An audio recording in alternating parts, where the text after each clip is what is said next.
আজিৰ দিনটো বজাৰ বিধানসভা সমষ্টিবাসীৰ অতিকৈ তাৎপৰ্যপূৰ্ণ কিয়নো আজি এই সমষ্টিৰ নিৰ্বাচিত অৰ্হতা সম্পন্ন উদ্যমী মহিলাসকললৈ মুখ্যমন্ত্ৰী মহিলা উদ্যমিতা অভিযানৰ অধীনত উদ্যমিতা পুঁজি আগবঢ়োৱা হ'ব।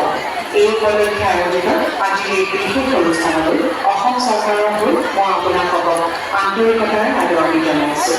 এতিয়া মই বজাৰ জিলাৰ মাননীয় আয়ুক্ত শ্ৰীযুত বিদ্যুৎ বিকাশ ভাগৱতীক আদৰণি ভাষণ প্ৰদান কৰিবলৈ অনুৰোধ জনাইছোঁ।